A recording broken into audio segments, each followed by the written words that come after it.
رسوله يا أيها الذين آمنوا اتقوا الله حق تقاته ولا تموتن إلا وأنتم مسلمون يا أيها الناس اتقوا ربكم الذي خلقكم من نفس واحدة وخلق منها زوجها وبث منهما رجالا كثيرا ونساء واتقوا الله الذي تساءلون به والأرحام إن الله كان عليكم رقيبا يا أيها الذين آمنوا اتقوا الله وقولوا قولا سديدا يصلح لكم أعمالكم ويغفر لكم ذنوبكم ومن يطع الله ورسوله فقد فاز فوزا عظيما أما بعد فإن أصدق الحديث كتاب الله وأحسن الهدي هدي محمد صلى الله عليه وعلى آله وسلم وشر الأمور محدثاتها وكل محدثة بدعة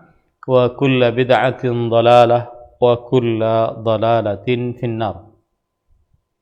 Alhamdulillah, kita bersyukur pada Allah Subhanahu wa taala pada hari ini, hari Rabu pagi 9 Al-Muharram, bulan Allah yang suci Al-Muharram 1443 Hijriah, kita kembali dimudahkan oleh Allah Subhanahu wa taala untuk duduk bersama di dalam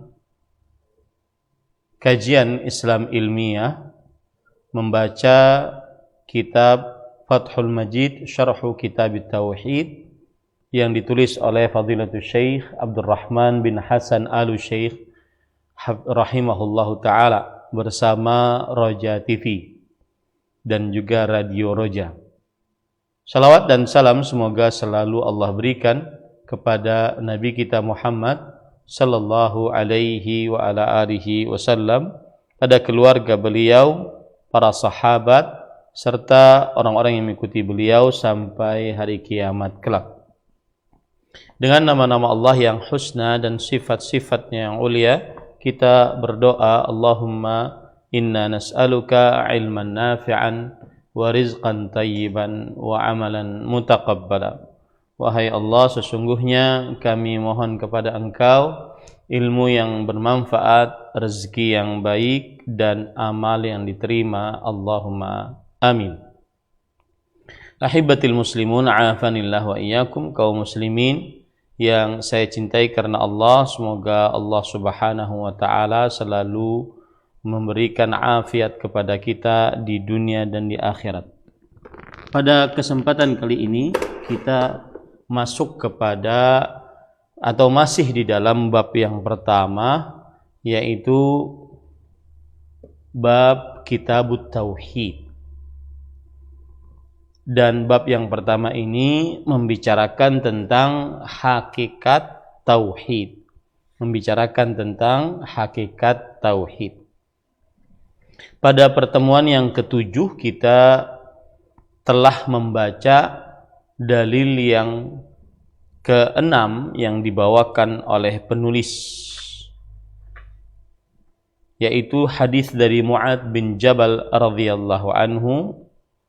Beliau berkata, kuntu radifan Nabi sallallahu alaihi wasallam ala himarin faqala ya Mu'adzu atadri ma haqqullahi 'alal 'ibadi wa ma haqqul 'ibadi 'ala Allah? Qultu Allahu wa rasuluhu a'lam. Qala fa inna haqqallahi 'alal 'ibadi an ya'buduhu wa la yusyriku bihi syai'an wa haqqul 'ibadi 'ala Allahi la yu'adziba man la yusyriku bihi syai'an. Faqultu ya Rasulullah afala ubashshirun nas? Qala la tubashshirhum fayattakilu. Akhrajahu fi sahihain. Dari Mu'adz bin Jabal radhiyallahu anhu, beliau berkata, aku pernah dibonceng oleh Nabi Muhammad sallallahu alaihi wasallam di atas seekor keledai. Lalu beliau bersabda, wahai Mu'adz, apakah engkau mengetahui apa hak Allah atas hambanya dan apa hak hamba atas Allah? Lalu aku berkata, Allah dan Rasulnya lebih mengetahui. Lalu beliau bersabda, sesungguhnya hak Allah atas hambanya adalah mereka beribadah kepadanya dan tidak mensyirikannya dengan sesuatu apapun. Dan hak hamba atas Allah adalah dia tidak menyiksa siapa saja yang mensyirikannya dengan sesuatu apapun. Lalu aku berkata, wahai Rasulullah, apakah aku beritahukan kabar gembira ini kepada orang-orang? Lalu Nabi Muhammad sallallahu alaihi wa ala alihi wasallam bersabda, jangan diberitahukan kepada mereka karena mereka akan bersandar. Hadis diriwayatkan oleh dua imam, Imam Bukhari dan Muslim dalam kitab sahih mereka berdua. Dan pada pertemuan sebelumnya kita sudah menjelaskan siapa itu Mu'adz bin Jabal. Kemudian juga kita sudah menjelaskan tentang apa hak Allah Subhanahu wa taala atas hambanya, yaitu hak Allah Subhanahu wa taala atas hambanya adalah hamba-hambanya beribadah kepada Allah Subhanahu wa taala. Dan kita juga sudah menjelaskan apa yang disebutkan oleh penulis, bahwasanya Allah Subhanahu wa taala akan memberikan ganjaran bagi siapa yang tidak mensyirikannya dengan sesuatu apapun. Ganjaran tersebut adalah Allah tidak menyiksa di neraka bagi yang tidak mensyirikannya. Dan sudah kita sebutkan juga bahwasanya inilah pendapat ahlu sunnah wal jamaah, bahwa Allah Subhanahu wa ta'ala memberikan hak kepada hambanya atas tauhid hambanya. Hamba-hamba yang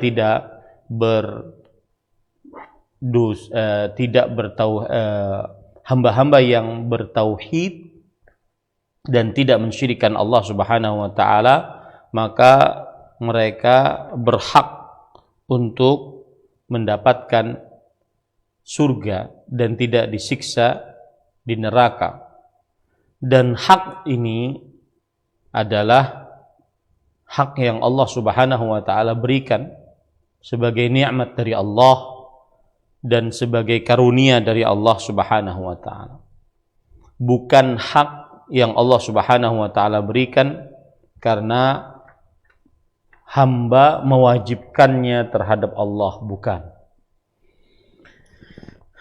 Dan inilah pendapat ahlu sunnah, berbeda dengan pendapat kaum Mu'tazilah yang mereka menganggap bahwasanya jika seorang hamba telah beribadah kepada Allah, mentauhidkan Allah Subhanahu wa taala, maka wajib bagi Allah untuk tidak menyiksanya di neraka.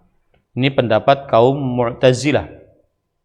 Ya. Adapun pendapat kaum ahlu sunnah wal jamaah adalah apabila seorang hamba mentauhidkan Allah, tidak mensyirikkan Allah dengan sesuatu apapun, maka Allah Subhanahu wa taala memasukkan hamba-hamba tersebut kepada surga dan tidak menyiksa mereka di neraka.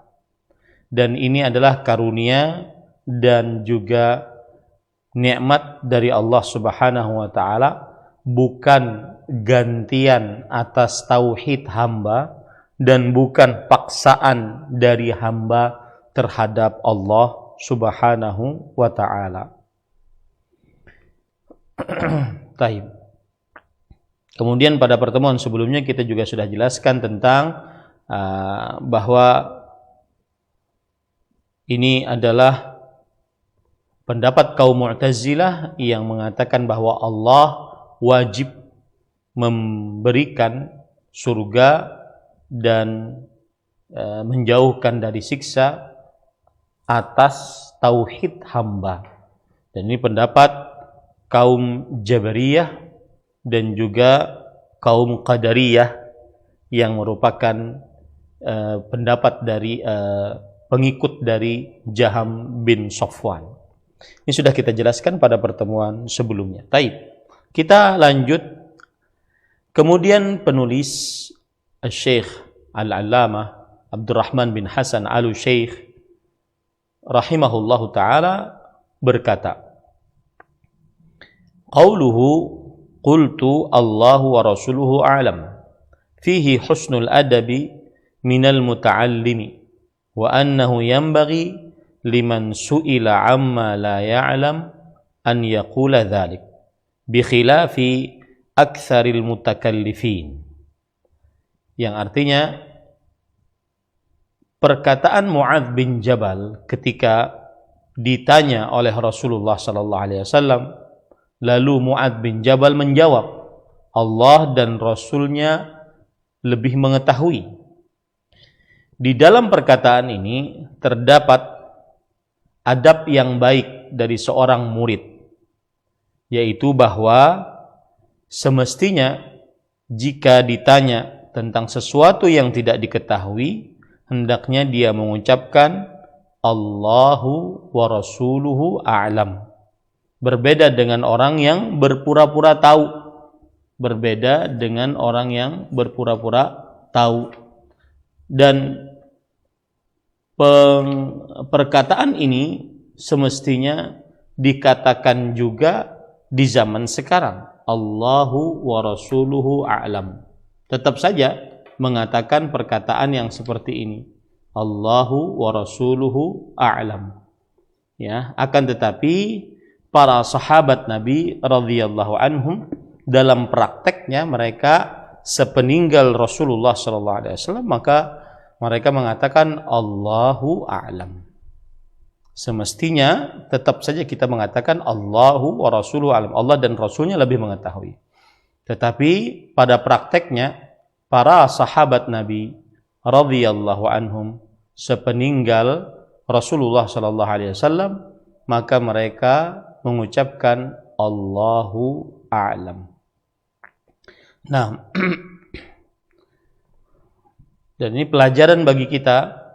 Apabila kita tidak mengetahui, maka jangan berpura-pura tahu, tetapi ucapkanlah Allahu a'lam. Kemudian selanjutnya, qauluhu wa la yusyriku bihi syai'an. Tadi di dalam hadis disebutkan hak Allah atas hambanya adalah beribadah kepadanya dan tidak mensyirikkan Allah dengan sesuatu apapun. Ai yuwahhiduhu bil ibadah. Yang dimaksud tidak mensyirikkan Allah dengan sesuatu apapun adalah mentauhidkan Allah Subhanahu wa taala dalam ibadah.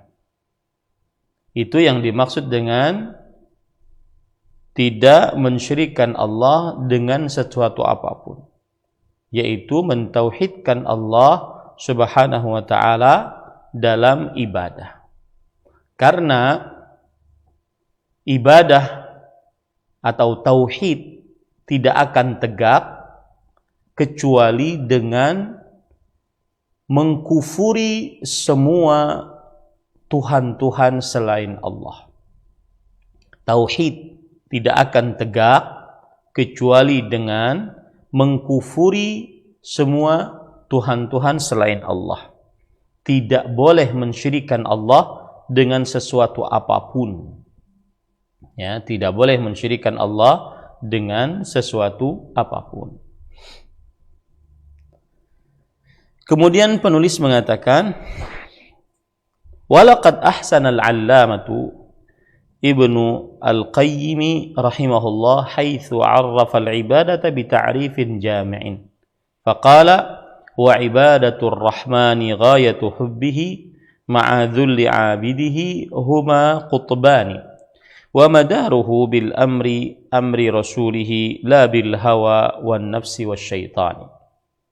Dan Al-Allamah, orang yang dalam ilmunya, Imam Ibnu Qayyim Al-Jauziyah rahimahullah, ulama Islam abad ke-8 Hijriah, nama asli beliau adalah Muhammad bin Abi Bakar, terkenal dengan panggilan Ibnul Qayyim.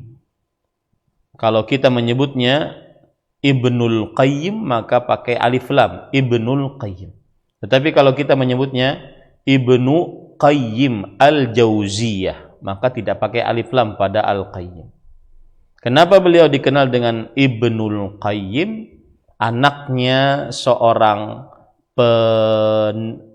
penilai. Qayyim itu artinya penilai.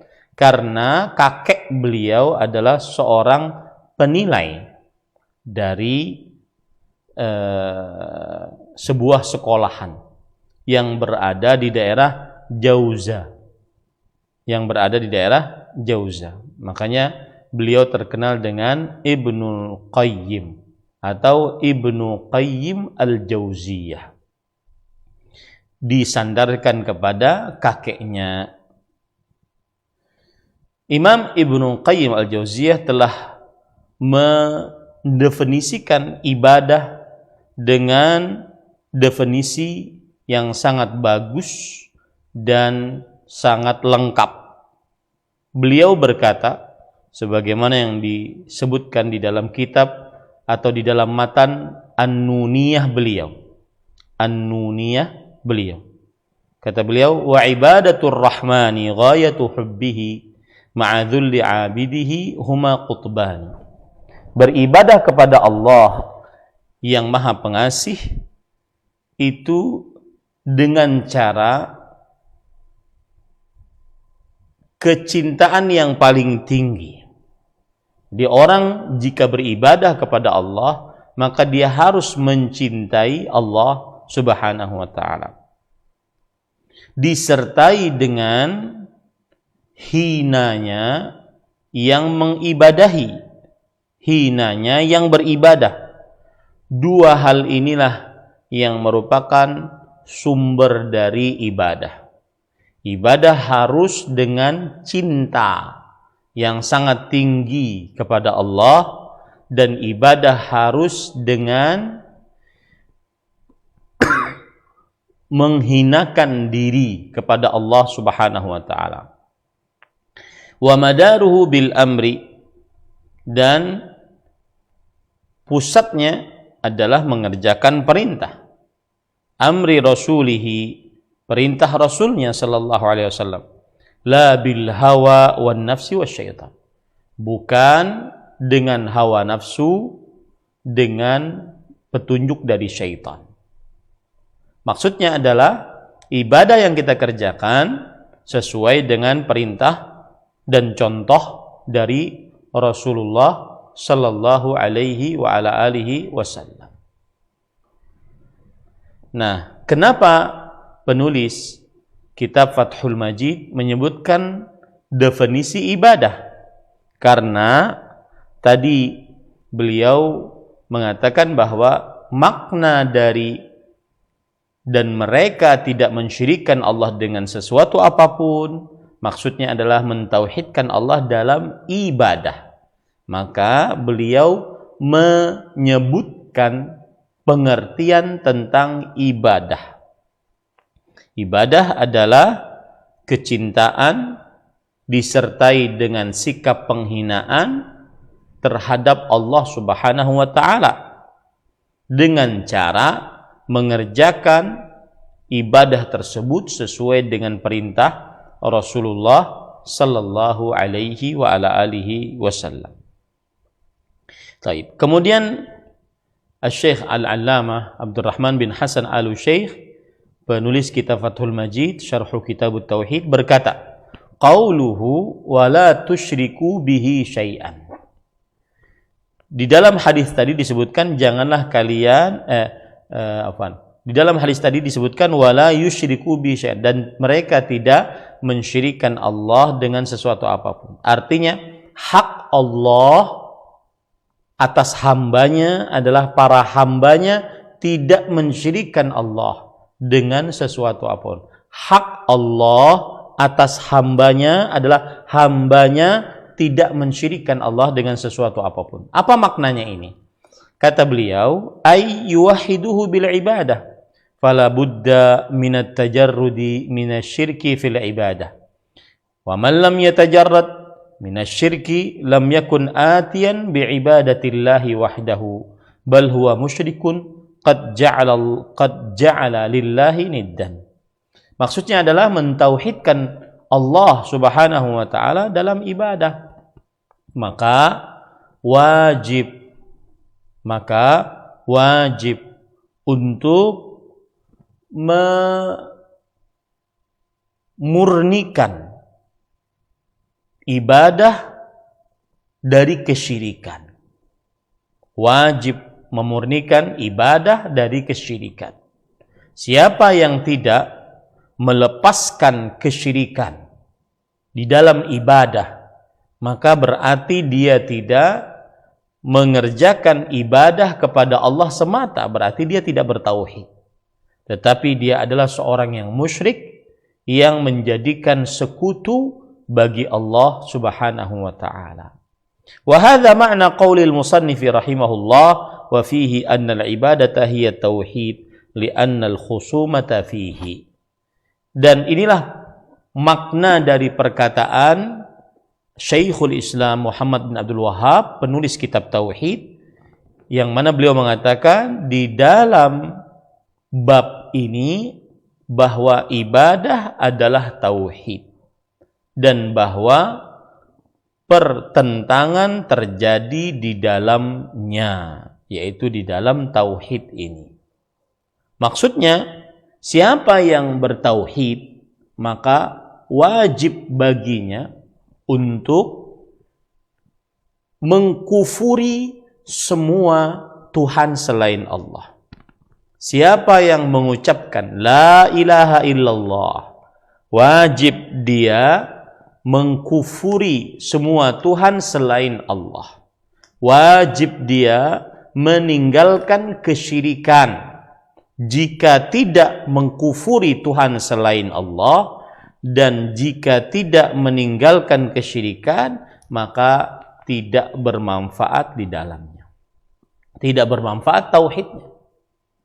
Karena pertentangan antara Nabi Muhammad SAW dengan para sahabatnya, dengan orang-orang kafir Quraisy, Abu Jahal, Abu Lahab, Umayyah bin Khalaf, Uqbah bin Abi Mu'ayyid, dan orang-orang kafir Quraisy seluruhnya. Pertentangan yang terjadi antara mereka berdua, dua kelompok ini adalah karena mentauhidkan Allah dalam ibadah. Bukan perkara mentauhidkan Allah di dalam kekuasaan. Karena Nabi Muhammad SAW dan para sahabatnya dan kita semua umat Islam meyakini bahwa Allah Maha Pencipta, Allah Maha Pengatur, Allah Maha Berkuasa. Abu Jahal, Abu Lahab, dan seluruh orang-orang musyrik Quraisy juga meyakini Allah Maha Pencipta, Allah Maha Pengatur. Lalu apa bedanya? Lalu kenapa terjadi peperangan? Kenapa terjadi pertentangan?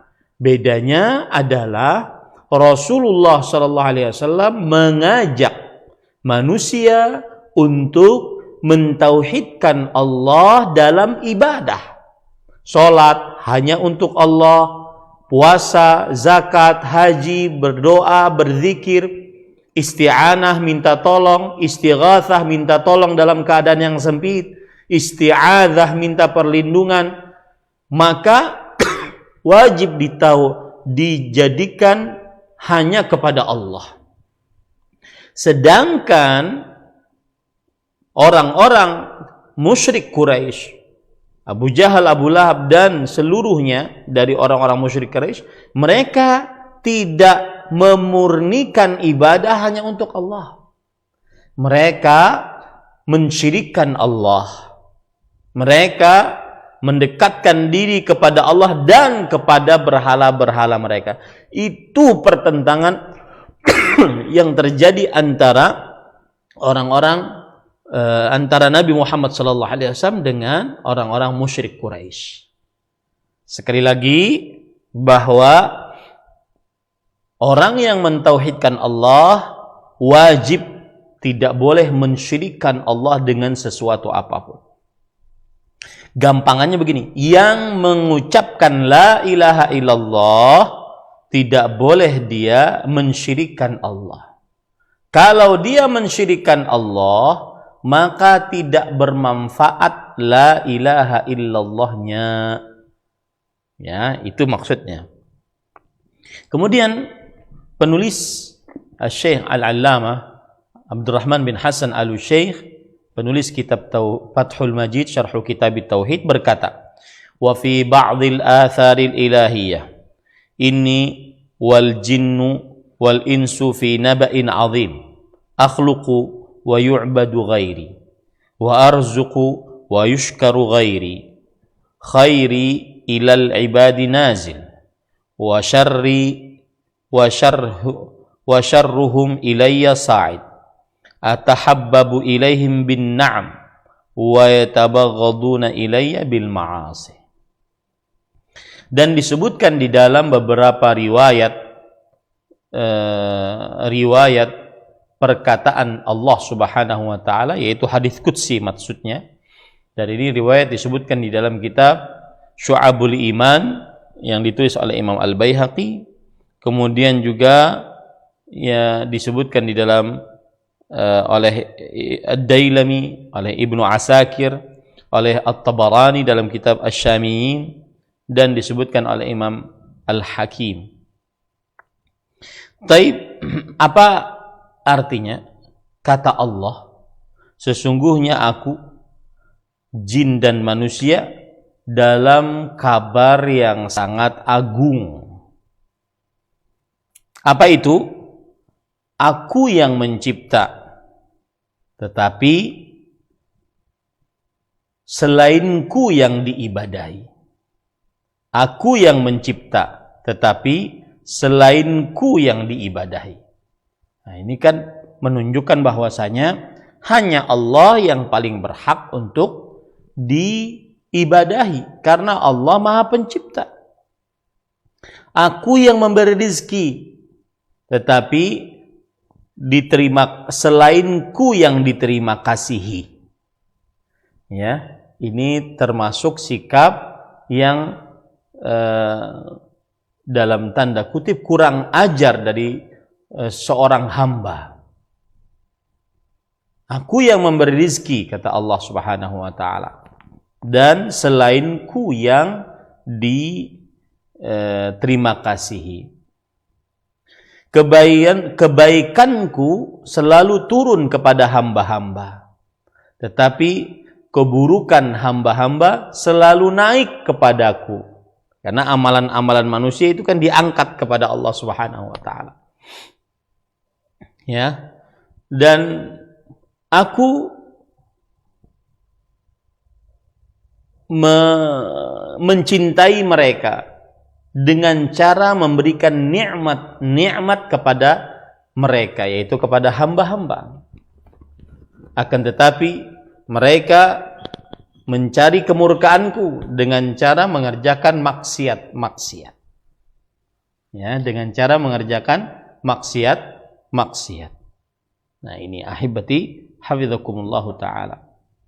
Taib. Kemudian penulis mengatakan, wa haqqal ibadi 'ala Allah alla yu'adziba man la yusyriku bihi syai'an. Di dalam hadis tadi disebutkan hak hamba atas Allah adalah Allah tidak menyiksa siapa saja yang tidak mensyirikannya dengan sesuatu apapun. Di dalam hadis disebutkan situ hak hamba atas Allah, bahwa Allah tidak menyiksa siapa saja yang tidak mensyirikannya dengan sesuatu apapun.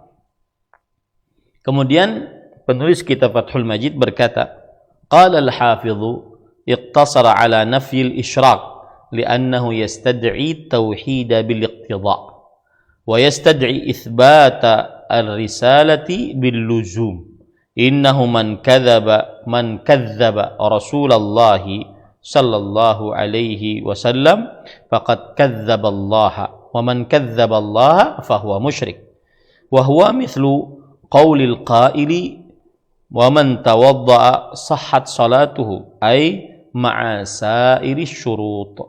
Artinya Al-Hafidz Ibnu Hajar Al-Asqalani rahimahullah berkata, maksud dari hadis ini yaitu hak hamba atas Allah adalah Allah tidak mensyirikannya dengan sesuatu apapun. Kata Al-Hafidz Ibnu Hajar, Nabi Muhammad SAW membatasi hanya pada meniadakan kesyirikan, karena itu mengkonsekuensikan kepada tauhid dan juga mengkonsekuensikan penetapan kerasulan dengan kelaziman. Artinya begini, kalau ada orang yang tidak mensyirikkan Allah, maka berarti sama dengan dia mentauhidkan Allah. Konsekuensi dari tidak mensyirikkan Allah dalam ibadah berarti dia mentauhidkan Allah. Konsekuensi dari tidak mensyirikkan Allah berarti dia juga menetapkan risalah kenabian Nabi Muhammad sallallahu alaihi wasallam. Ya, artinya siapa yang tidak mensyirikkan Allah maka berarti lazim harus baginya untuk mempercayai Rasulullah sallallahu alaihi wasallam. Karena yang mengajak, mendakwahkan agar bertauhid adalah Rasulullah sallallahu alaihi wasallam. Berarti siapa yang tidak mensyirikkan Allah, maka berarti secara tidak langsung dia sudah menyatakan kerasulan Nabi Muhammad sallallahu alaihi wasallam. Ya, lazim baginya untuk menyatakan kerasulan Nabi Muhammad sallallahu alaihi wasallam. Karena siapa yang mendustakan Rasulullah sallallahu alaihi wasallam, sungguh dia berarti telah mendustakan Allah. Dan siapa yang mendustakan Allah berarti dia seorang musyrik. Seperti ada orang berkata, siapa yang berwudu maka sah salatnya. Siapa yang berwudu maka sah salatnya. Apakah kemudian dia tidak mengerjakan syarat-syarat yang lain? Tidak. Maksudnya siapa yang berwudu sah salatnya dan juga disertai dengan seluruh syarat-syarat salat yang lain seperti menutup aurat, ya, terlepas dari najis dan seterusnya. Nah, ini sama. Siapa yang tidak mensyirikkan Allah, maka berarti dia mentauhidkan Allah.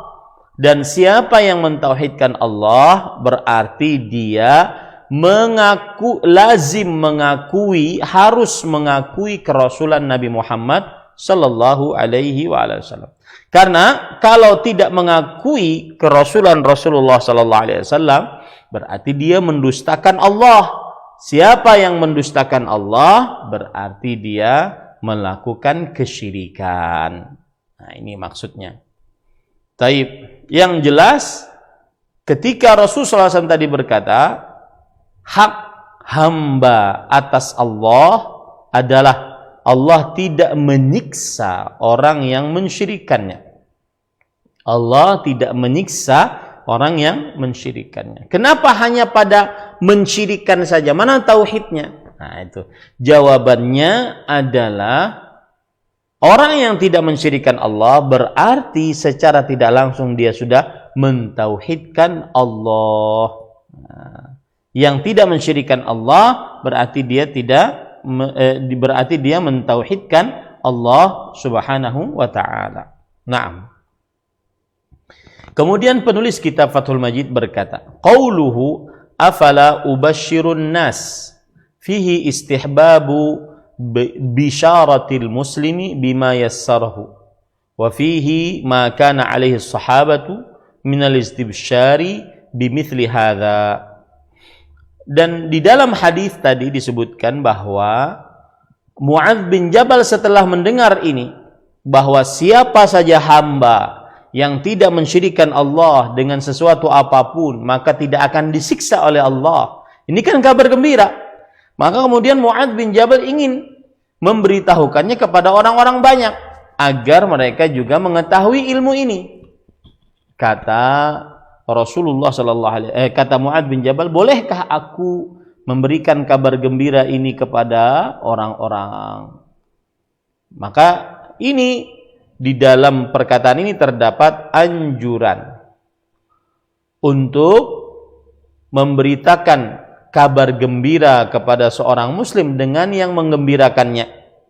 Dan inilah kebiasaan para sahabat Nabi radhiyallahu anhu. Mereka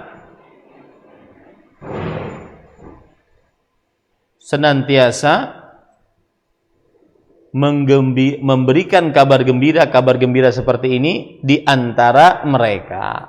Nah, ini semestinya kalau ada hadis-hadis yang menunjukkan keutamaan mengamalkan sesuatu, maka sebarkan di tengah kaum muslimin. Apalagi kita di zaman media sosial sekarang ini. Ya, kalau seandainya mendapatkan hadis tentang amalan yang menunjukkan sebuah keutamaan, maka kita sebarkan di tengah kaum muslimin sehingga kaum muslimin mengamalkannya. Dan begitulah kebiasaan para sahabat Nabi radhiyallahu anhu. Mereka saling berbagi kabar gembira, hal-hal yang menggembirakan dari amal-amal saleh yang mendatangkan pahala yang besar. Mereka saling berbagi di antara mereka. Kemudian penulis mengatakan, qauluhu qala la tubashshirhum fayattakilu ay ya'tamidu ala dhalik fayatruku tanafusa fil a'mal. Lalu Rasul sallallahu alaihi wasallam menanggapi ketika Mu'adz bin Jabal radhiyallahu anhu ingin memberikan kabar gembira ini bahwa siapa saja yang tidak mensyirikkan Allah dengan sesuatu apapun selama hidupnya, dia tidak akan disiksa oleh Allah masuk neraka, tidak akan disiksa oleh Allah, tidak akan dimasukkan ke dalam neraka. Kata Rasul sallallahu alaihi wasallam menanggapi, jangan kamu beritahukan kepada mereka kabar gembira ini, maka mereka akan menyandarkannya.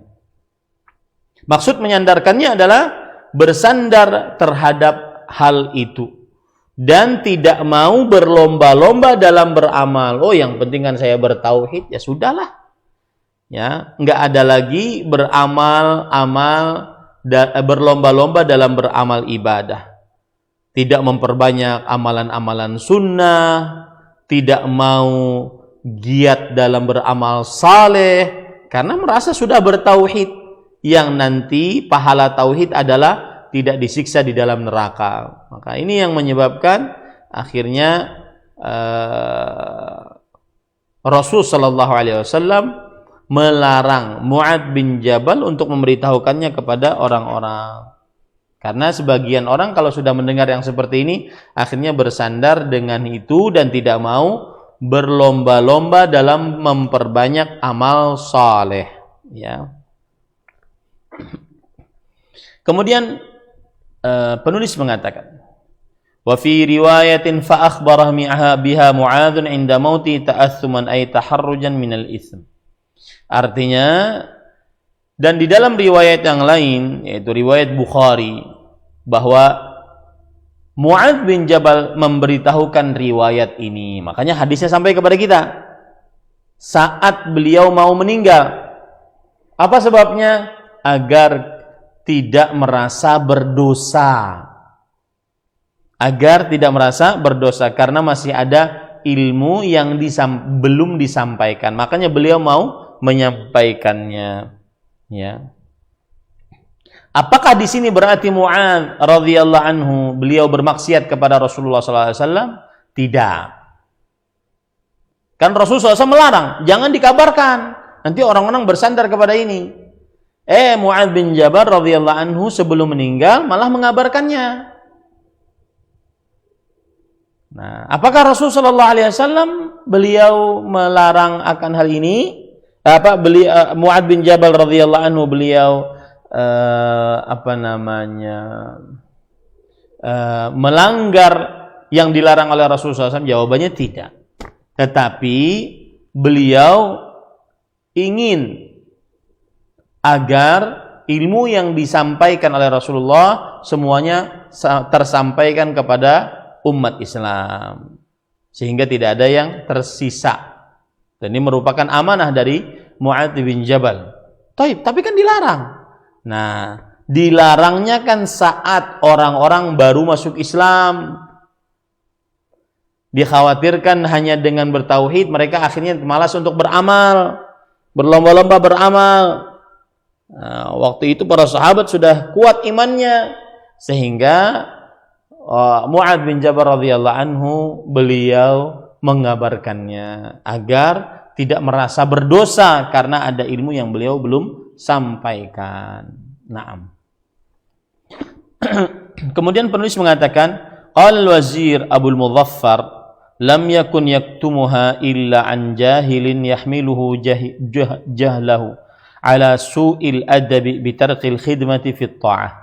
فأما الأكياس الذين إذا سمعوا بمثل هذا زادوا في الطاعة ورأوا أن زيادة النعم تستدعي زيادة الطاعة فلا وجه لكتمانها عنهم. Artinya, Al-Wazir Abul Mudhaffar, seorang ulama, berkata, Mu'adz bin Jabal tidak menyembunyikan kecuali dari orang yang bodoh, yang kebodohannya menyebabkan buruk adabnya, yaitu tidak mau mengerjakan ketaatan. Adapun orang-orang yang cerdas, orang-orang yang apabila mendengar hadis-hadis seperti ini, maka mereka bertambah ketaatan mereka. Dan mereka berpendapat bahwa semakin dikasih nikmat, semakin berkonsekuensi untuk menambah ketaatan. Maka pada saat itu tidak ada sisi untuk menyembunyikan dari mereka. Jadi seakan-akan Al-Imam Al-Wazir Abul Mudhaffar ingin menceritakan kepada kita, kenapa sih Mu'adz bin Jabal tetap memberitahukannya kepada manusia? Padahal kan sudah dilarang oleh Rasulullah SAW agar orang-orang tidak bersandar dengan kabar tersebut.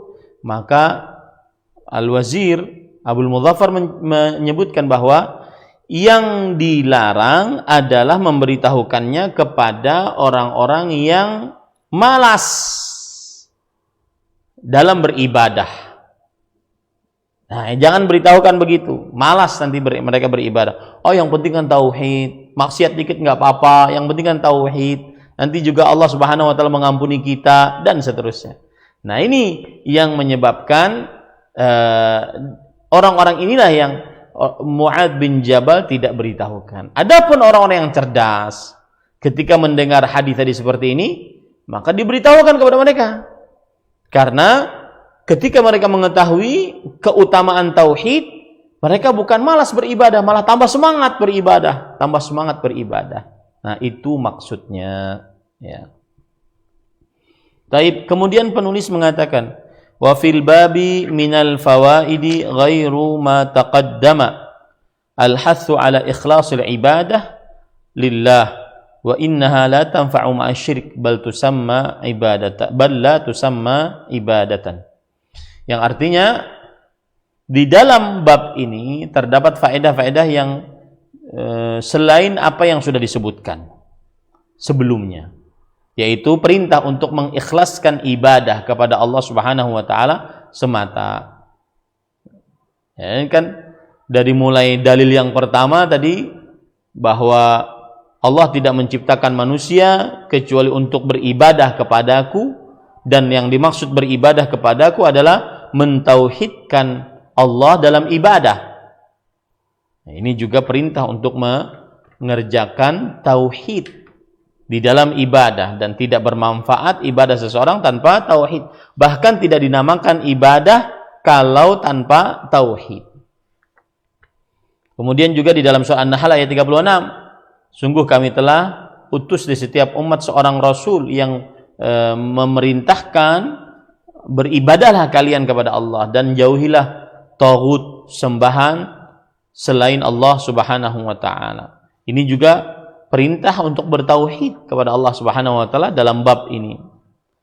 Kemudian juga di dalam surah Al-Isra ayat 23 24 yang disebut sebagai ayat yang menunjukkan kepada hak yang 10. Di antaranya adalah wa qadha rabbuka alla ta'budu illa iyyah. Dan Tuhanmu menetapkan bahwa janganlah kalian beribadah kecuali hanya kepadanya. Ini juga perintah untuk mengikhlaskan ibadah hanya kepada Allah dan tidak bermanfaat ibadah dengan kesyirikan, bahkan tidak dinamakan ibadah kalau ada kesyirikan. Kemudian dalam surah An-Nisa juga seperti itu, dalil yang dibawakan oleh penulis. An-Nisa ayat 36, wa'budullah wa la tusyriku bihi syai'an. Beribadahlah kalian kepada Allah dan janganlah kalian mensyirikkan Allah dengan sesuatu apapun. Ini yang saya katakan tadi, ayat 10 perintah, yaitu di dalam surat An-Nisa ayat 36 dan seterusnya.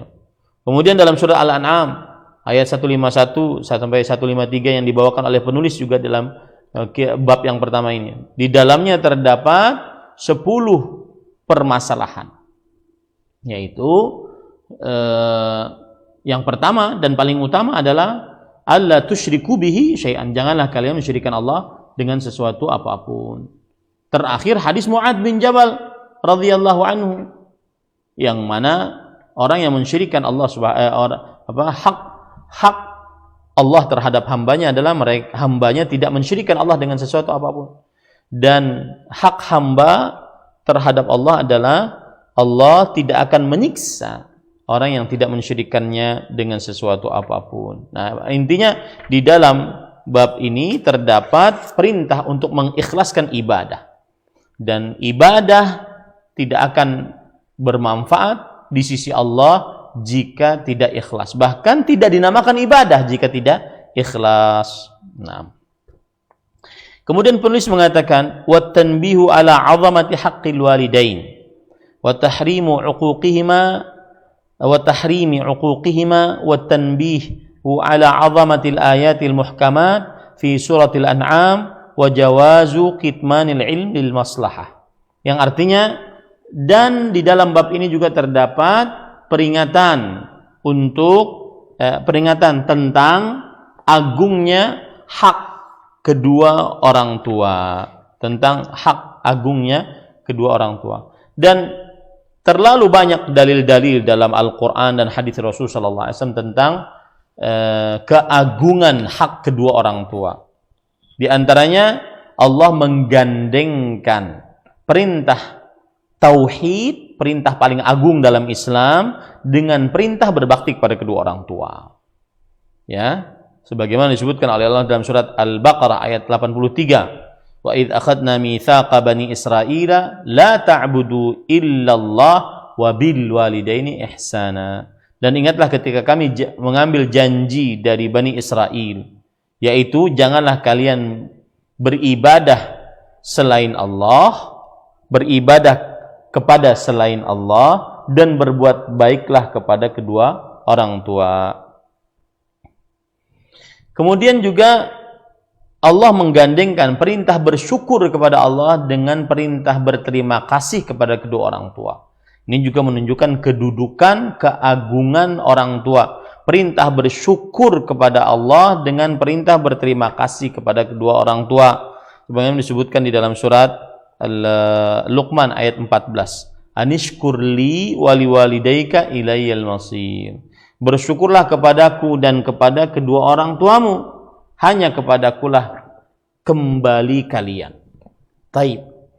Kemudian juga Allah Subhanahu wa taala keridhaannya sesuai dengan keridhaan Allah. Ada ikatan antara keridhaan Allah dengan keridhaan orang tua. Sebagaimana hadis yang diriwayatkan oleh Imam At-Tirmidzi, ridhal rabbi fi ridhal walid wa sakhatur rabbi fi sakhatil walid. Yang artinya kerelaan ataupun keridhaan Tuhan dalam kerelaan orang tua, dan kemurkaan Tuhan, yaitu kemurkaan Allah, dalam kemurkaan orang tua. Nah, kemudian juga kedudukan orang tua yang lain diantaranya adalah bahwa Rasulullah SAW mengaitkan surga dengan berbakti kepada kedua orang tua. Semakin bakti, maka semakin dia mendapatkan surganya Allah Subhanahu wa taala. Nabi Muhammad sallallahu alaihi wa ala alihi wasallam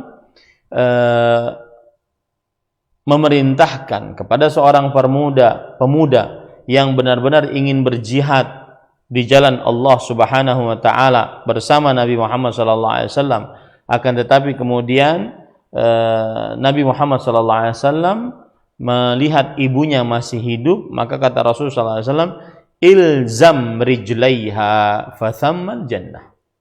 Yang artinya hendaknya tetaplah engkau pada kaki ibumu, karena di sanalah surga. Tetaplah engkau pada kaki ibumu, karena di sanalah surga. Ini ahibati hafizakumullahu ta'ala. Maka di dalam bab ini terdapat agungnya hak kedua orang tua dan haramnya durhaka kepada kedua orang tua. Dan di dalam bab ini juga terdapat agungnya ayat-ayat yang pasti dalam surat Al-An'am 151 sampai 153 yang disebut di dalamnya ada 10 perintah dari Allah Subhanahu wa taala. Dan di dalam bab ini juga disebutkan bahwa boleh menyembunyikan ilmu untuk kebaikan. Tidak semua harus disampaikan. Boleh menyembunyikan ilmu untuk kebaikan. Karena mungkin beberapa sebab, ya, karena mungkin beberapa sebab yang diperbolehkan dalam agama. Taib. Kemudian penulis mengatakan di sini, qauluhu akhrajahu ayil Bukhari wa Muslim wal Bukhari huwal Imam Muhammad bin Ismail ibni Ibrahim ibni Bardizbah al-Ju'fi maulahu al-Hafidhul Kabir sahibus Sahih wat Tarikh wal Adabul Mufrad wa ghairu dzalika min musannafatihi. Akhrajahu artinya diriwayatkan oleh dua orang imam, yaitu Imam Bukhari dan Imam Muslim. Imam Bukhari adalah Imam Muhammad bin Ismail bin Ibrahim bin Bardizbah al-Ju'fi maulahu. Al-Ju'fi maulahu maksudnya adalah bahwa orang tersebut, yaitu keturunan dari Bardizbah ini, adalah orang yang dimerdekakan oleh Al-Ju'fi. Bardizbah orang yang dimerdekakan oleh Al-Ju'fi. Kemudian di sini disebutkan bahwa beliau adalah seorang yang hafal hadis atau yang disebut dengan al-hafidh, yang besar, yang agung. Kemudian penulis kitab Sahih Bukhari dan sejarah. Beliau mempunyai kitab sejarah juga, At-Tarikh Al-Kabir yang ditulis oleh Imam Bukhari. Kemudian juga Al-Adabul Mufrad, adab-adab dari Nabi Muhammad SAW yang ditulis oleh Imam Bukhari. Kemudian juga selainnya dari karya-karya hasil tulisan beliau. Kemudian rawa atau urwiya, rawa anil imami Ahmad ibni Hanbal wal Humaidi wa bani al-Madini wa tabaqatihim. wa rawa anhu Muslimun wan Nasa'i wat Tirmidzi wal Farabri rawi sahih wulida sanata 94 wa 100 wa mata sanata 56 wa 200. Imam Bukhari meriwayatkan dari Imam Ahmad, dari Al-Humaidi, dari Ibnul Madini. Jadi guru-gurunya Imam Bukhari itu Imam Ahmad, Al-Humaidi, Ali ibn al-Madini, dan juga yang selevel masanya dengan mereka. Dan yang meriwayatkan dari Imam Bukhari, yaitu murid-muridnya dari Imam Bukhari, Imam Muslim, An-Nasa'i, Tirmidzi, Farabri, yaitu seorang rawi dalam kitab Sahih Bukhari, dan beliau dilahirkan pada tahun 194 dan wafat pada tahun 256. Ya, 256 berarti umur beliau sekitar 56 ditambah 6, 62 umur beliau, sekitar 62 tahun. Wa Muslimun rahimahullah huwa Ibnu Hajjaj ibni Muslim Abul Husain Al-Qushairi An-Naisaburi sahibus sahih wal ilal wal wijdan wa ghairi dhalik. Rawa an Ahmad bin Hanbal wa Yahya ibn Ma'in wa Abi Khaythamah wa ibn Abi Shaybah wa tabaqatihim. Wa rawa anil Bukhari wa rawa anhu Tirmidzi wa Ibrahim ibnu Muhammad ibn Sufyan rawi sahih wa ghairuhuma. Wulida sanata 40 wa 200 wa mata sanata 61 wa 200 bi Naisabur rahimahumallahu taala. Imam Muslim adalah, kan diriwayatkan oleh dua imam tadi. Imam Muslim adalah nama lengkapnya Muslim bin Hajjaj bin Muslim. Kunyahnya Abul Husain Al-Qushairi An-Naisaburi, berasal dari Naisabur. Dan beliau adalah penulis kitab Sahih Muslim dan juga penulis kitab Al-Ilal dan juga Al-Wijdan dan yang selainnya. Beliau meriwayatkan dari maksudnya guru-guru beliau adalah Imam Ahmad bin Hanbal, Yahya bin Ma'in, Abu Khaythamah, dan Imam Ibnu Abi Shaybah, dan juga yang selevel dengan mereka ini. Dan juga beliau meriwayatkan dari Imam Bukhari. Adapun murid-murid yang mengambil riwayat dari beliau, dari Imam Muslim adalah Imam Tirmidzi, Ibrahim bin Muhammad bin Sufyan, yaitu seorang perawi yang meriwayatkan Sahih Bukhari, Sahih Muslim, dan selain mereka berdua. Beliau dilahirkan pada tahun 204 Hijriah dan wafat pada tahun 261 Hijriah.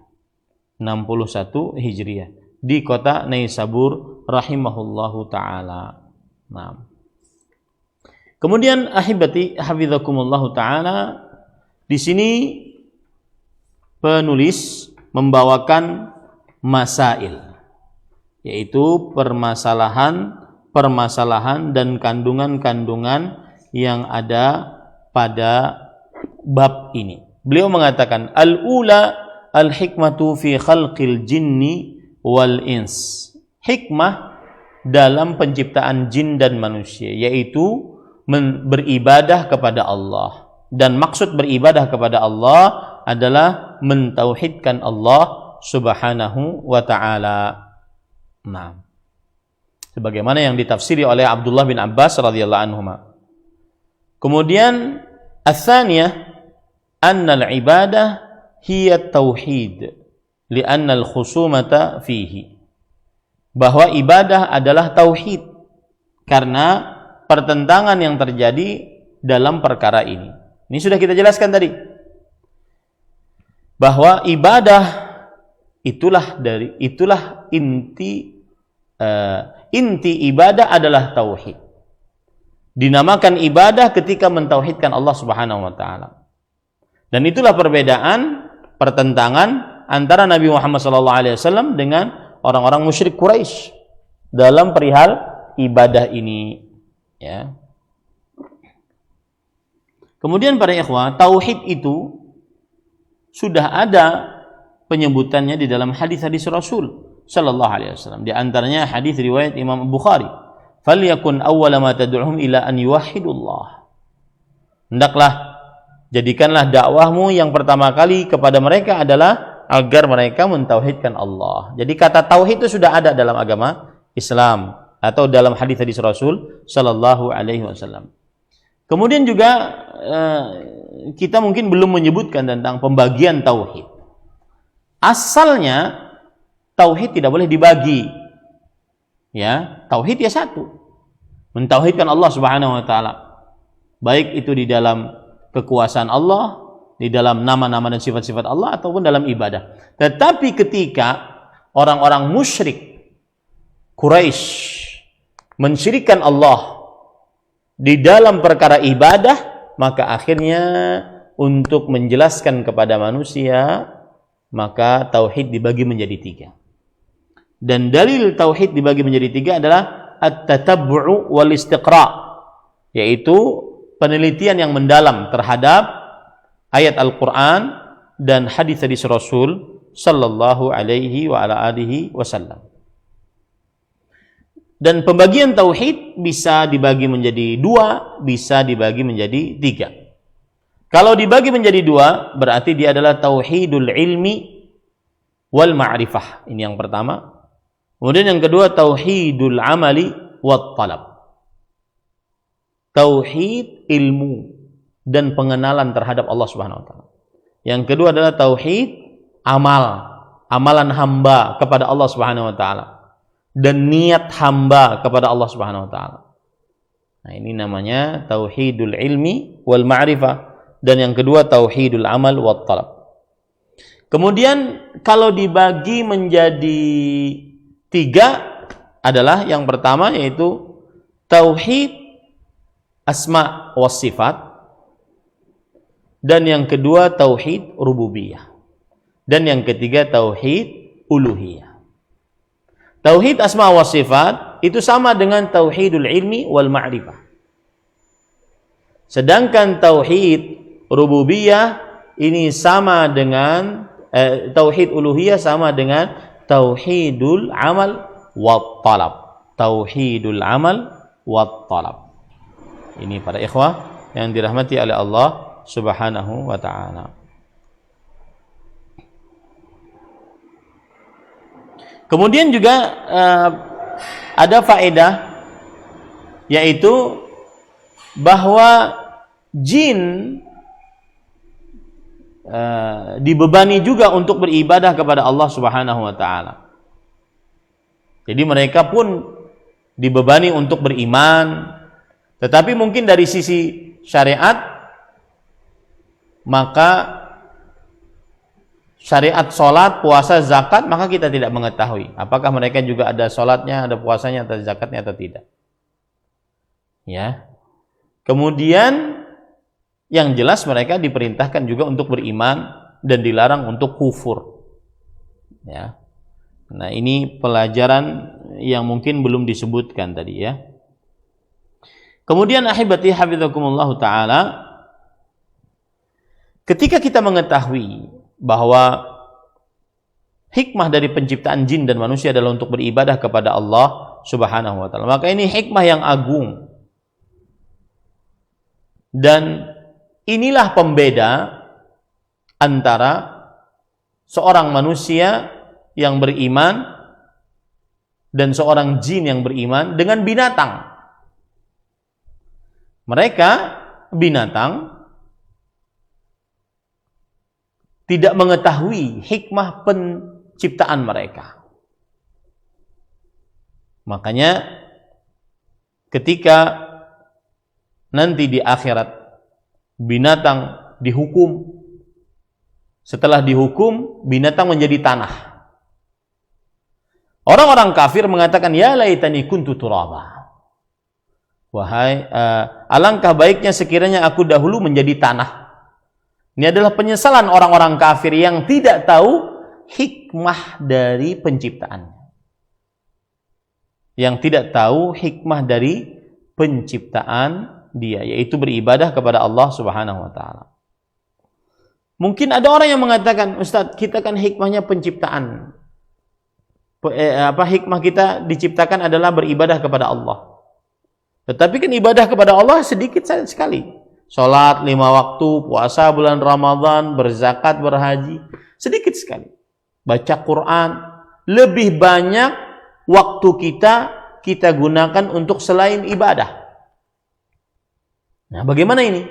Padahal kan kita diciptakan untuk beribadah kepada Allah Subhanahu wa ta'ala. Maka jawabannya adalah ibadah ada yang praktis, yang memang ada tuntunannya, dan ada ibadah-ibadah yang non praktis, yang semua yang dicintai dan diridhai oleh Allah Subhanahu wa ta'ala. Maka itu ibadah. Dan juga ibadah-ibadah, semua sarana yang menghantarkan kepada ibadah ini juga disebut ibadah. Seperti seorang suami bekerja untuk mendapatkan uang agar bisa menafkahi anak istrinya. Menafkahi anak istri adalah ibadah. Dan bekerja untuk mendapatkan nafkah tersebut juga ibadah. Karena sesuatu tidak akan sempurna kecuali dengan mengerjakan sarananya. Maka sarana ini menjadi wajib. Ya. Seorang suami tidak bisa menafkahi anak istrinya kecuali dengan bekerja. Menafkahi anak istri adalah hukumnya wajib, beribadah kepada Allah, dan bekerja sebagai sarana untuk mendapatkan nafkah ini adalah juga wajib. Sesuatu kewajiban tidak bisa dikerjakan kecuali dengan perkara yang lain, maka perkara yang lain itu menjadi wajib. Nah, ini jawaban. Kalau seandainya ada orang yang bertanya, kenapa kita beribadahnya sedikit, padahal tujuan penciptaan kita kan ibadah kepada Allah Subhanahu wa ta'ala. Maka jawabannya adalah bahwa ibadah ada yang praktis, sudah dicontohkan oleh Rasulullah SAW, ada ibadah yang umum. Ini disebut dengan ibadah mahdhah, ibadah ghairah mahdhah.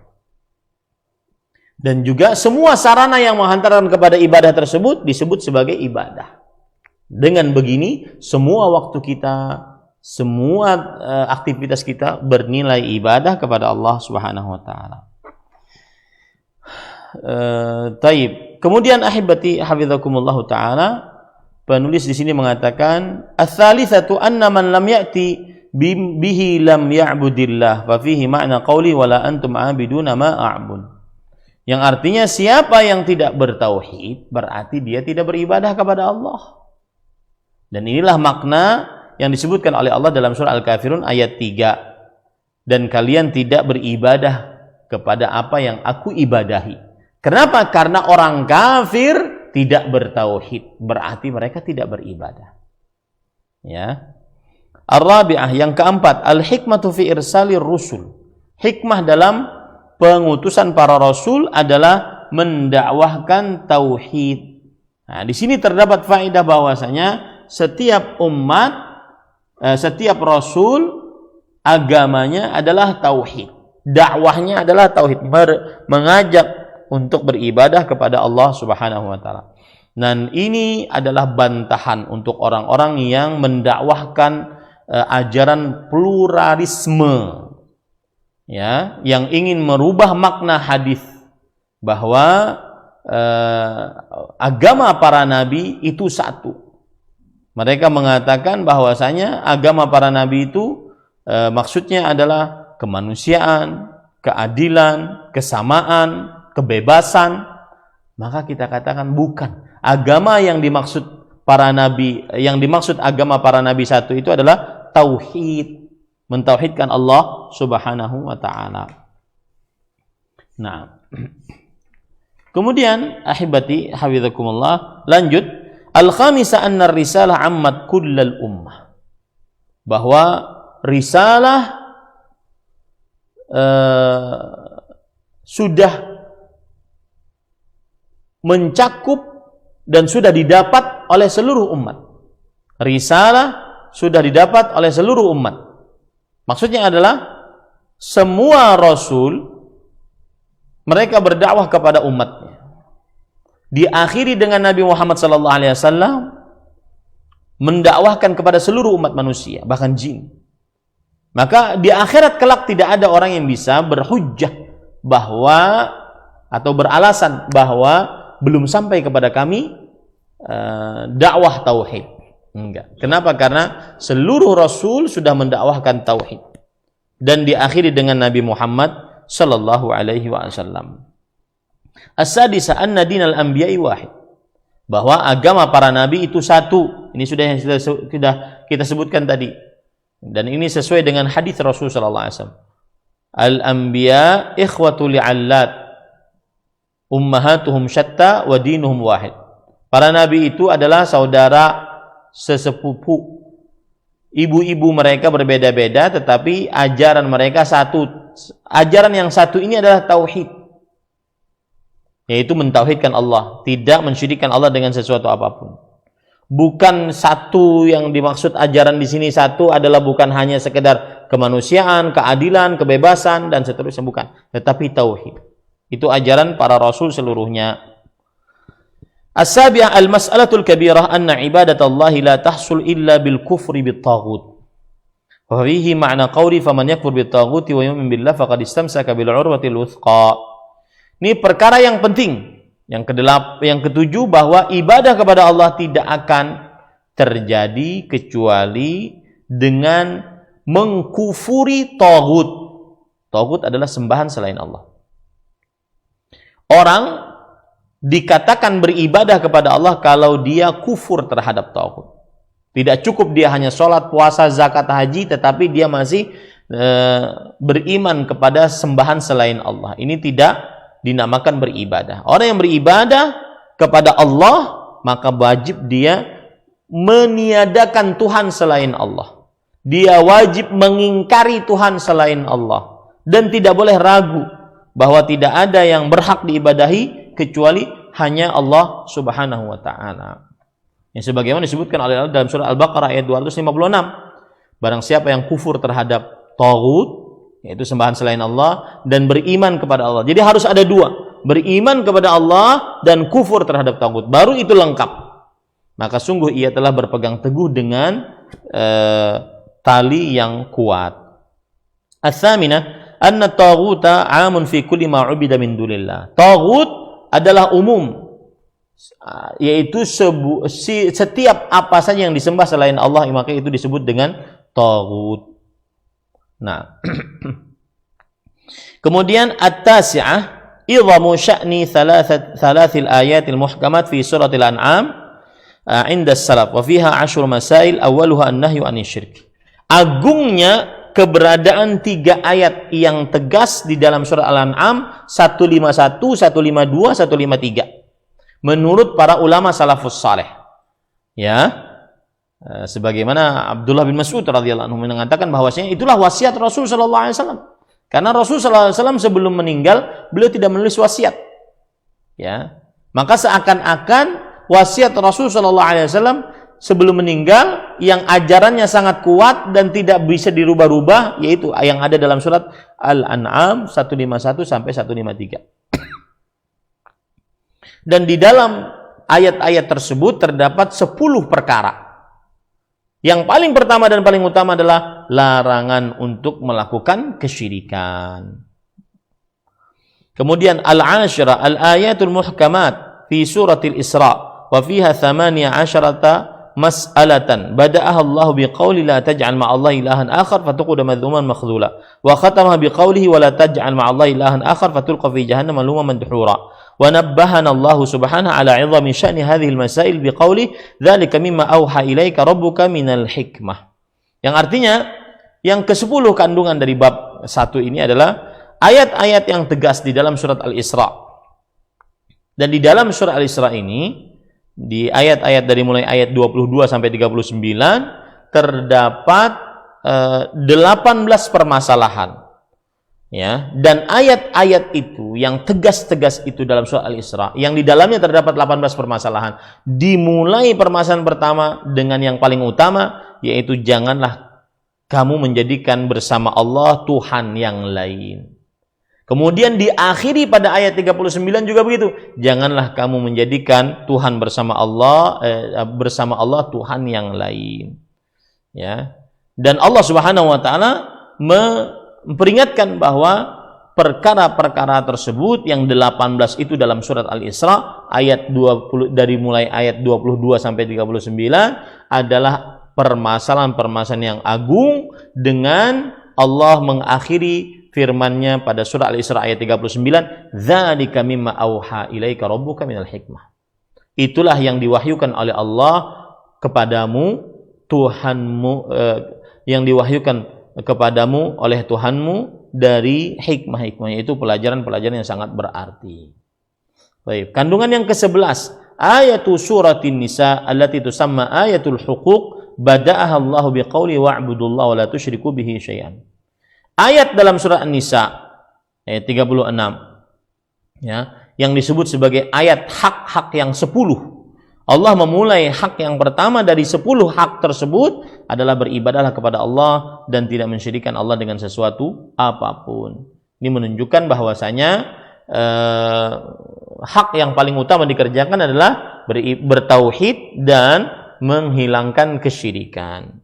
Ats-tsaniyah asyarah, yang ke-12 atau ats-tsaniyata asyrata, at-tanbihu ala wasiyatir rasul 'inda mautih, yang artinya peringatan penting terhadap wasiat Rasul sallallahu alaihi wasallam saat meninggalnya. Bahwa Rasul sallallahu alaihi wasallam saat meninggal, beliau tidak memberikan wasiat karena beliau sakit dan karena waktu itu pada hiruk pikuk di samping-samping beliau. Maka beliau tidak menulis wasiat. Nah, wasiatnya yang disepakati oleh para sahabat, kalau Nabi Muhammad SAW menulis wasiat, maka itu berarti ada pada surat An-Nisa Al-An'am 151 153. 151 sampai 153. Itu wasiat Rasul sallallahu alaihi wasallam. Seakan-akan seperti itu wasiat Rasul sallallahu alaihi wasallam. Ats-tsalisata asyrata ma'rifatu haqqillahi alaina. Mengenal hak Allah atas kita. Apa hak Allah? Hak Allah adalah hamba-hambanya beribadah kepadanya dan tidak mensyirikkan Allah dengan sesuatu apapun. Ar-rabi'ata asyrata ma'rifatu haqqil ibad alaihi idza addu haqqahu. Mengenal hak hamba atas Allah apabila mereka, hamba tersebut, sudah menunaikan hak Allah. Apa hak hamba? Hak hamba adalah Allah tidak menyiksa hamba yang tidak mensyirikannya. Dan kita sudah jelaskan panjang lebar tadi bahwa hak hamba di sini bukan berarti seperti perkataan kaum Mu'tazilah, kaum Jabriyah, Qadariyah, kaum Jahmiyah yang mengatakan bahwa Allah wajib memberi. Itu gantian dari tauhid hamba. Maka kita katakan tidak. Tetapi yang dimaksud adalah itu karunia dan nikmat dari Allah, bahwa hamba tidak disiksa oleh Allah Subhanahu wa taala jika tidak mensyirikkan Allah dengan sesuatu apapun. Al-khamisata asyrata, yang ke-15 kandungan babnya, anna hadhil mas'alata la ya'rifu aktsarus sahabah.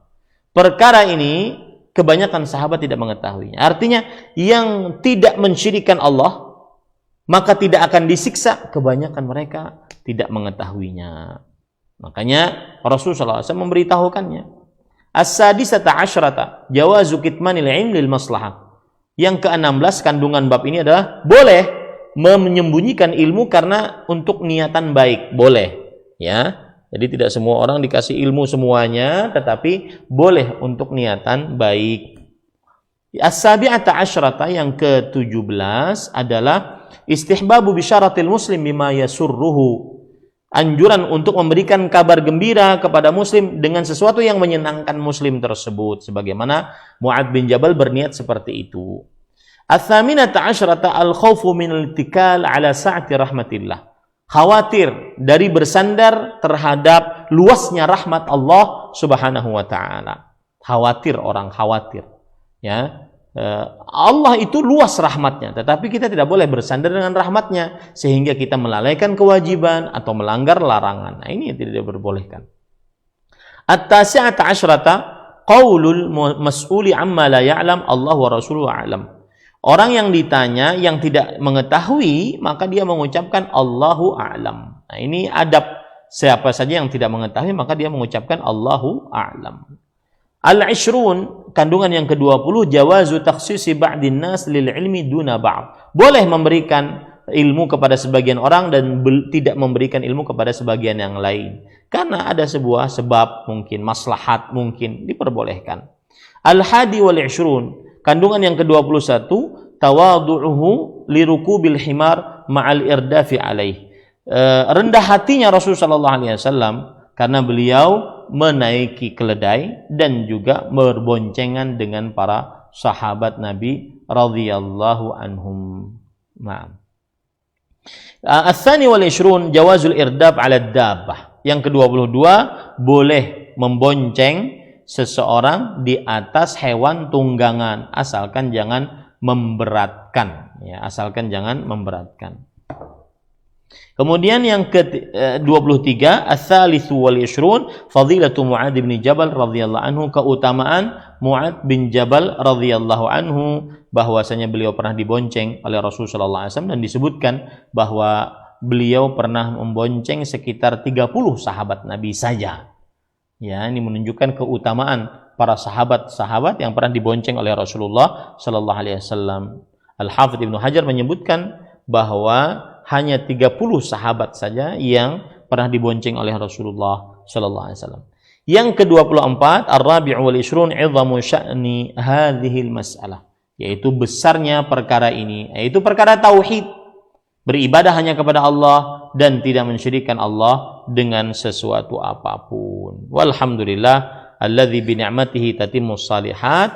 Selesai bab yang pertama, yaitu kitab tauhid.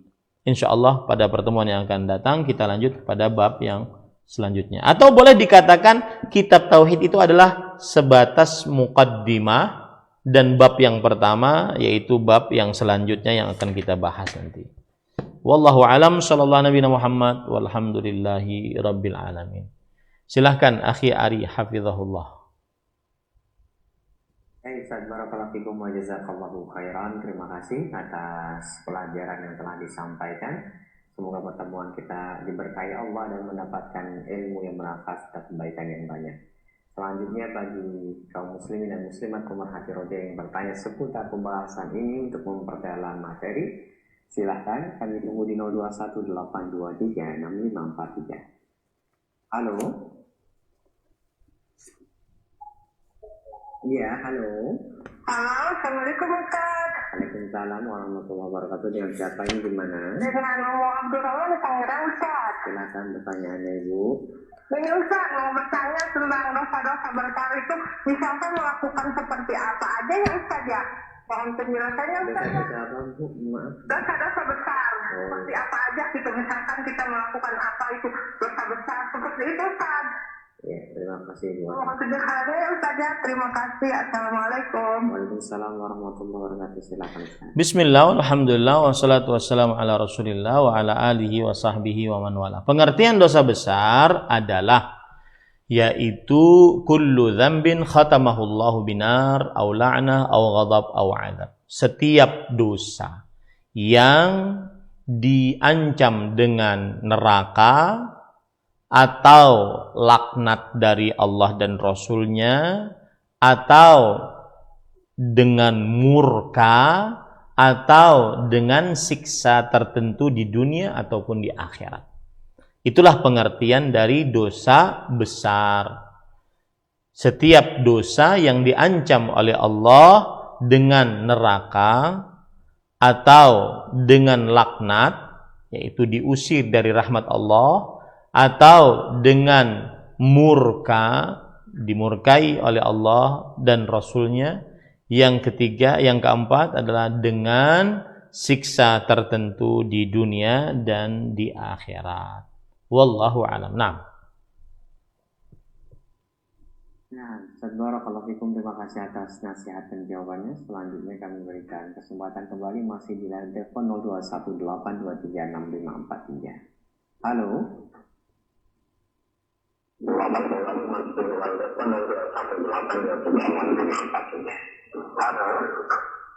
Halo, Assalamualaikum Pak Ustaz. Waalaikumsalam warahmatullahi wabarakatuh. Ini Pak Bobi ya? Pertama dia dan menyimak terus Ustaz dengan kitab-kitab. Ya, silakan bertanya Pak sesuai dengan pembahasan ya, silakan. Iya, Assalamualaikum Pak Ustaz. Waalaikumsalam warahmatullahi wabarakatuh. Saya dari dilahirkan ke dunia ini Pak Ustaz, saya tidak pernah mensyirikkan kepada Allah dengan menyembah kepada itu pun tidak tahu semua, menyembah kepada itu tidak tahu semua Pak Ustaz. Hanya kepada Allah saya meminta-minta dan kepada Nabi-Nya saya berlindung Pak Ustaz dengan kitab-kitabnya Pak Ustaz. Pertanyaannya Pak? Tidak pernah mensyirikkan kepada Allah dari sampai saya kecil ini sampai saya besar ini. Ya, pertanyaannya langsung saja. Pertanyaannya apa? Apakah kita mendapatkan tidak diazab nanti di akhirat nanti? Sedangkan saya tidak pernah mensyirikkan Allah Pak Ustaz dari sampai saya dewasa ini sampai 45 tahun ini Pak Ustaz. Tidak pernah ilmu yang seluruh tidak tahu saya Pak Ustaz. Demikianlah pertanyaan kami ya Pak Ustaz. Assalamualaikum. Waalaikumsalam warahmatullahi wabarakatuh. Silakan. Waalaikumsalam warahmatullahi wabarakatuh. Bismillah walhamdulillah wassalatu wassalamu ala rasulillah wa ala alihi wa sahbihi wa wala. Jazakumullahu khairan kepada yang bertanya. Maka jawabannya adalah sebagaimana yang disebutkan tadi dalam hadis Rasul sallallahu alaihi wasallam bahwa hak hamba atas Allah adalah alla yu'adziba man la yusyriku bihi syai'an. Allah tidak menyiksa siapa yang tidak mensyirikkannya dengan sesuatu apapun. Itu janji Rasulullah sallallahu alaihi wasallam dan berdasarkan wahyu dari Allah Subhanahu wa taala, Allah tidak akan pernah mengungkir janjinya. Tetapi yang patut diperhatikan di sini adalah kita sebagai seorang muslim wajib khawatir diri kita terperosok dalam kesyirikan, baik itu syirik besar atau syirik kecil. Mungkin kita meyakini bahwasanya kita belum pernah mensyirikkan Allah Subhanahu wa taala. Tetapi mungkin seseorang terperosok ke dalam kesyirikan karena dia tidak tahu bahwa itu adalah kesyirikan. Oleh karena itulah nanti di dalam kitab Tauhid yang kita baca syarahnya Fathul Majid, syarah kitab Tauhid, kita akan belajar apa saja yang berkaitan dengan Tauhid, dari mulai pengertian Tauhid, kemudian juga keutamaan Tauhid, kemudian apa saja yang kebalikan dari Tauhid, yaitu kesyirikan, apa pengertian kesyirikan, dan contoh-contoh yang sangat detil dari kesyirikan tersebut. Tujuannya adalah agar seseorang tidak terperosok ke dalam kesyirikan dalam keadaan dia tidak mengetahuinya. Dan ini sudah diisyaratkan oleh Rasul sallallahu alaihi wasallam di dalam doa beliau, Allahumma inni a'udzubika min an usyrika bika wa ana a'lam wa astaghfiruka lima la a'lam. Ya Allah, aku berlindung denganmu dari mensyirikkanmu dalam keadaan aku menyadarinya, dan aku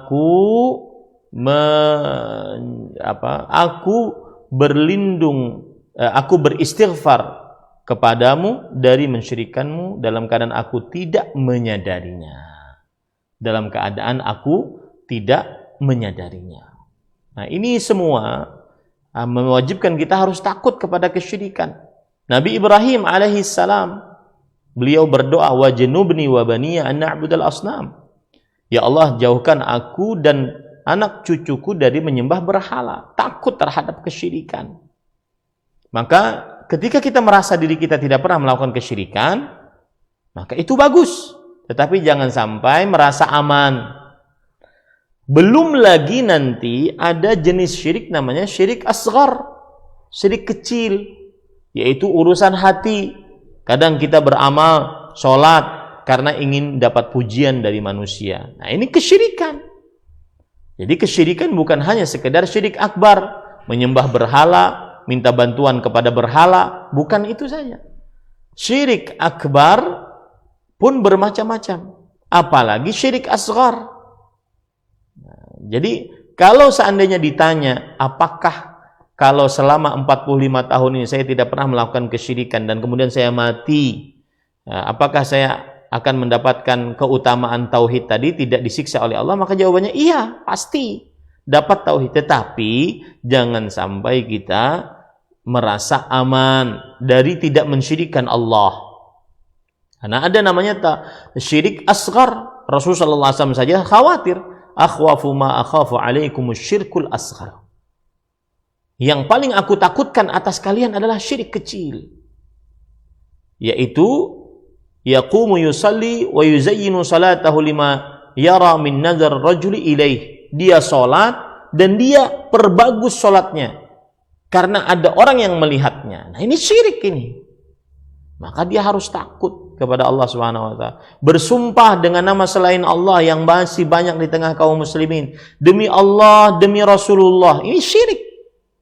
Demi apapun, itu syirik. Nah, ini semua nanti akan dibahas di dalam kitab Tauhid, yaitu dalam kitab Fathul Majid. Ya. Jadi seperti itu jawabannya. Wallahu a'lam. Na'am. Barakallahu fikum, jazakallahu khairan. Terima kasih atas jawabannya. Selanjutnya kami bacakan pertanyaan dari hamba Allah di Sambas yang bertanya. Assalamualaikum warahmatullahi wabarakatuh, Ustaz. Waalaikumsalam. Bagaimana cara menasihati suami dan keluarga suami yang masih sangat mempercayai bahwa dukun yang memberi kesembuhan atas segala penyakit dan menghindarkan kita dari segala musibah yang menimpanya? Syukran, jazakallahu khairan. Bismillah, walhamdulillah, wassalatu wassalamu ala rasulillah wa ala alihi wa sahbihi wa man wala. Cara menasihatinya adalah diajak untuk mengaji tentang tauhid. Apa itu arti la ilaha illallah? Apa makna la ilaha illallah? Apa konsekuensi la ilaha illallah? Apa pembatal-pembatal la ilaha illallah? Apa syarat-syarat la ilaha illallah? Apa rukun-rukun la ilaha illallah? Itu semua obat untuk mengobati orang yang masih percaya kepada dukun yang diyakini bisa mengobati penyakit. Adapun nasihat gampang kepada keluarga yang seperti itu, maka kita katakan bahwa yang maha penyembuh hanya Allah, bukan manusia. Sudah, itu mudah. Yang maha penyembuh adalah Allah, bukan manusia. Maka insya Allah tidak bisa menjawab lagi. Karena setiap manusia, kebanyakan dari manusia meyakini bahwa yang maha penyembuh adalah Allah. Nah, kalau nanti dijawab bahwa oh iya yang maha penyembuh adalah Allah, ini kan hanya perantara, maka jawabannya yang kedua adalah perantara atau sebab. Boleh kita jadikan sebagai sebab apabila ada dalilnya dari Al-Quran dan Sunnah. Ya, seseorang bisa kita jadikan sebagai sebab untuk mendatangkan kesembuhan, tetapi harus dengan dalil dari Al-Quran dan Sunnah. Nah, sekarang mana ada dalil dari Al-Quran dan Sunnah bahwa dukun, tabib bisa menyembuhkan atau sebab untuk menyembuhkan? Kecuali kalau dukun dan tabib tersebut membaca ayat-ayat Al-Quran, hadis-hadis Rasulullah SAW berupa doa-doa untuk meruqyah. Maka ini diperbolehkan, dan itu bukan dukun, itu adalah meruqyah. Nah, seperti itu. Kemudian yang ketiga jawabannya adalah kalau dia katakan, oh iya, kami meyakini bahwa yang menyembuhkan adalah Allah. Tapi ini kan orang pintar hanya sebatas sarana untuk mendatangkan kesembuhan datang dari Allah Subhanahu wa taala. Maka kita katakan bahwa sebab harus sesuai dengan petunjuk Rasul sallallahu alaihi wasallam, dan sebab tidak bisa memberikan pengaruh tanpa izin Allah. Ya. Ada sebab, ada pengaruh. Ada api, ada kebakaran. Api mungkin bisa ada, tetapi tidak semua api mendatangkan kebakaran. Nah, seperti itu. Seperti yang terjadi kepada Nabi Ibrahim alaihissalam. Ya, bahwa api tersebut dijadikan oleh Allah sebagai dingin dan penuh dengan keselamatan. Maka sama jawaban kita pada saat yang pertama, bahwa Allah Maha Penyembuh. Makanya ada cerita Syekhul Islam Muhammad bin Abdul Wahhab rahimahullahu taala ketika ada orang yang tawaf di kuburan atau minta-minta kepada orang yang sudah mati. Maka beliau mengatakan Allah khairun min Zaid. Waktu itu kuburannya adalah seorang sahabat kalau tidak salah atau seorang ulama bernama Zaid. Allah lebih baik daripada Zaid. Minta sama Allah. Maka sama kita jawaban kita tadi. Katakan kepada orang yang masih percaya kepada orang yang pintar yang bisa menyembuhkan katanya, maka katakan bahwa tidak ada yang Maha Penyembuh kecuali Allah. Pada saat itu dia akan terdiam karena memang yang menyembuhkan hanya Allah Subhanahu wa taala.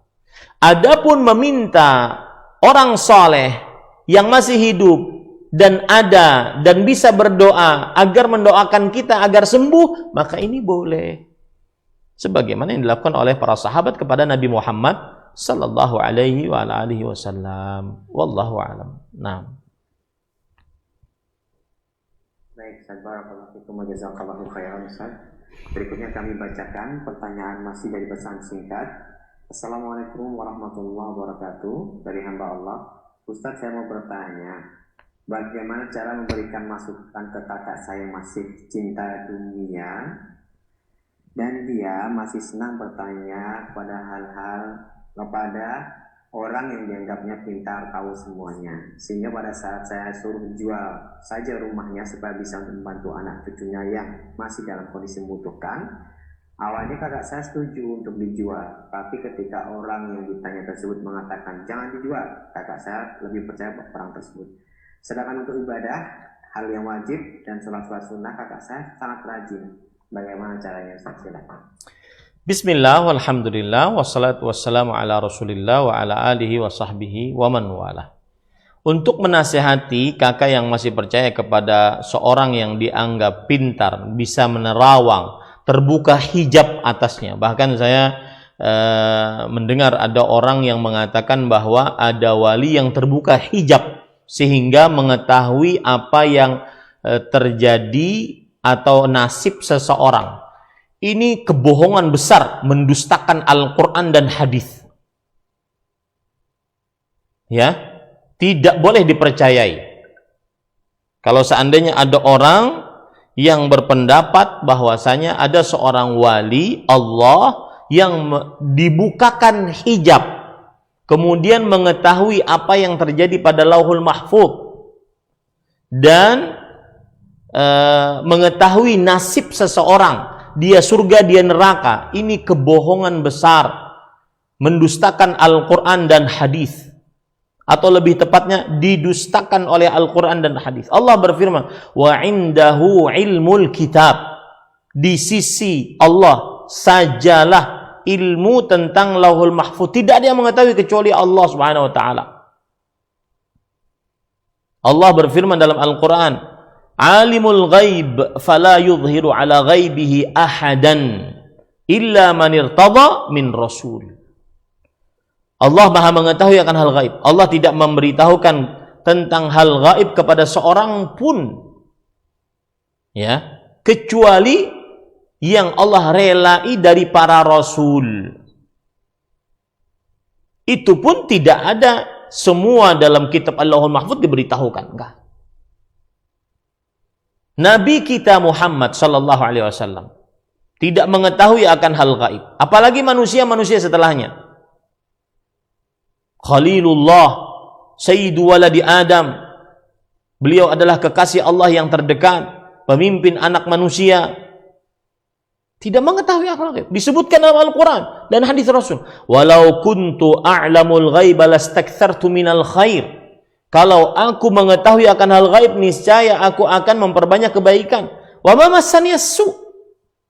Dan tidak ada yang menambahkan kepada dan aku tidak akan pernah tertimpa keburukan. Tetapi beliau tidak mengetahui akan hal gaib.